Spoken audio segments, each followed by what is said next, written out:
साथियों नमस्कार। अभी हम पहुंचे हैं इसी क्षेत्र निवासी ऋषभ सिंह के पास, जो डॉक्टर एसपी सिंह जी के पुत्र हैं, जिन्होंने नीट परीक्षा में 8,061 रैंक हासिल कर बिलसी नगर का नाम रोशन किया है।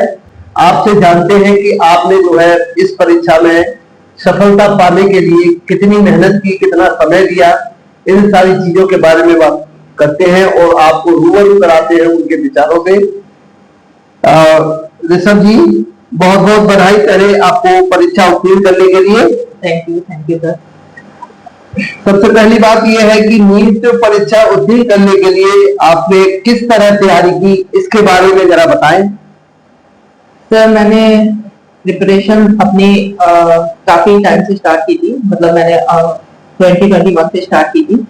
उसके बाद मैं 2022 में फर्स्ट टाइम ऑफिशियली अपीयर हुआ था seriously as a serious aspirant. उससे पहले मैं एक डिप्लोमा कोर्स कर रहा था। उसके बाद 2021 में मैंने 470 मार्क्स स्कोर किए थे। उसके बाद मैंने 2022 में एक ड्रॉप लिया था, जो कि मैंने घर पे लिया था और ऑनलाइन प्रिपरेशन की थी। लगभग सारी मैंने सेल्फ प्रिपरेशन की थी। मेरा जो स्कोर था वो 580 मार्क्स था। इस स्कोर पे मैंने बीएमएस में एडमिशन ले लिया था और साथ में मैंने कंटिन्यूअस अपनी स्टडी कंटिन्यू करी, क्योंकि हमारा क्या होता है ना सर, नीट का सिलेबस होता है वो कंफाइंड होता है, तो हमें उसी रेंज में रहना होता है। तो हमारा इस वजह से मैंने अपनी स्टडी नहीं छोड़ी। मैंने नियरली 2 आवर मिनिमम मैंने मैनेज करा अपनी स्टडी के साथ नीट के लिए। उसके बाद फिर मैंने अपीयर किया 2024 में।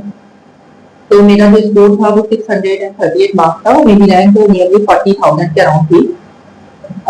तो उस दौरान थोड़ा वो एक मानसिक तनाव का पीरियड था, और उसमें क्योंकि पिछली साल जो कट ऑफ काफी हाई चली गई थी, कहीं ना कहीं हमें देखिए, हमारा क्या होता है ना सर, एमबीबीएस मेरा पैशन था, है ना। मैं ये नहीं कह सकता कि कोई डिग्री छोटी है, कोई डिग्री बड़ी है। बीएमएस अपनी जगह पे काफी अच्छी डिग्री है और उसकी अपनी वैल्यू है, लेकिन एमबीबीएस को लेकर मैं थोड़ा सा पैशनेट था, तो इसलिए मैंने इस बार भी अपीयर किया और मेरा स्कोर अच्छा था। और उसकी पढ़ाई के लिए कितना समय दिया? 24 घंटे में से कितने घंटे दिए, ऐसा कुछ बताएं। देखिए सर, जैसे मैंने आपको बताया कि मैंने nearly all through out year 2 hours minimum मैंने मेंटेन किए थे, ठीक है। उसके बाद ये जो लास्ट का पीरियड होता है ना, मार्च अप्रैल का, ये काफी इंपॉर्टेंट पीरियड होता है। यहाँ पर मैंने नियरली मैंने 7 to 8 आवर्स की स्टडी मैंने ऑन एन एवरेज मेंटेन की, क्योंकि ऐसा होता है कभी एक पर्टिकुलर नहीं होता कि हम इतना पढ़ेंगे, 11 आवर चलेगी, कभी 2 आवर 3 आवर पे होगी। तो on an average 6 to 8 hour मैंने मेंटेन किए लास्ट के 2 मंथ में। हाँ, कामयाबी हासिल की है। इसका श्रेय आप किसके लिए देती हैं? ये महत्वपूर्ण है।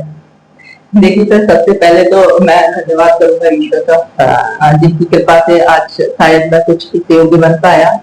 उसके बाद मैं अपने पेरेंट्स को क्रेडिट दूंगा definitely, because these are the strong support even in my odd days.